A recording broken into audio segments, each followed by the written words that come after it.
sending man to the moon. Humans living, working, and even troubleshooting in space. What sounded like science fiction 5 decades ago no longer fixates the scientist. Instead of footprints and flags, NASA and Florida's famed Kennedy Space Center are blasting off in new directions. NASA and Kennedy Space Center, we're right at the forefront. We're pushing the boundaries. The space station is the start of some new potential demand for low Earth orbit science. That's one of the roles of the space station, is a technology demonstration platform or laboratory.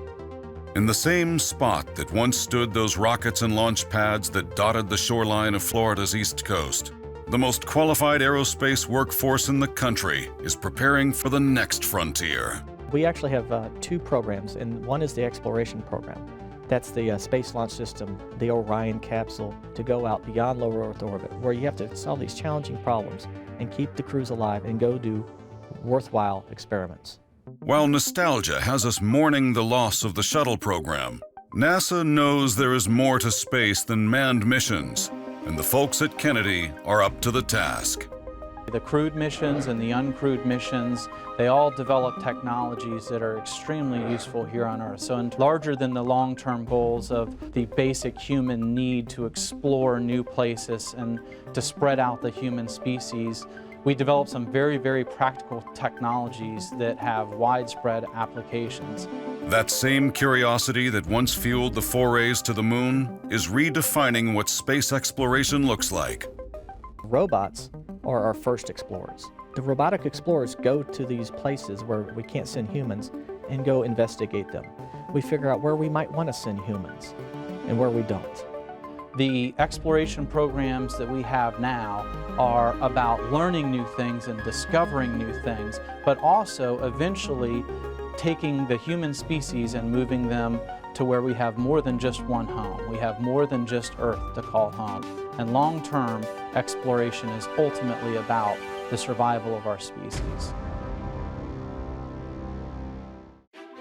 Even though we don't have the shuttle, we still have space, and the talent at the Kennedy Space Center will adapt as they have so many times before. The easiest way to deal with change is to lead it, and so that's what we're doing here at Kennedy Space Center. We're rethinking everything from single-use, expensive, dedicated infrastructure to flexible, lean infrastructure that has more than one customer.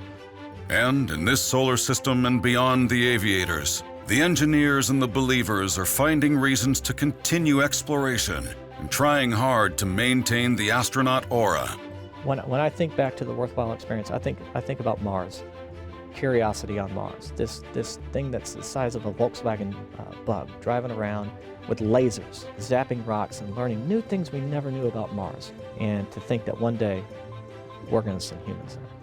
What we're doing right now, we'll see a steady progression of our human species getting farther and farther into space. Neil Armstrong said it perfectly with the Apollo program when he said, "That's one small step for man and a giant leap for mankind." That was our first giant leap into space, but it's certainly not going to be the last. As America's ambitions continue, the future may be clouded by budget woes and declining public interest. But one thing is clear. What is next for NASA and the Florida Space Coast is opportunity for scientific glory.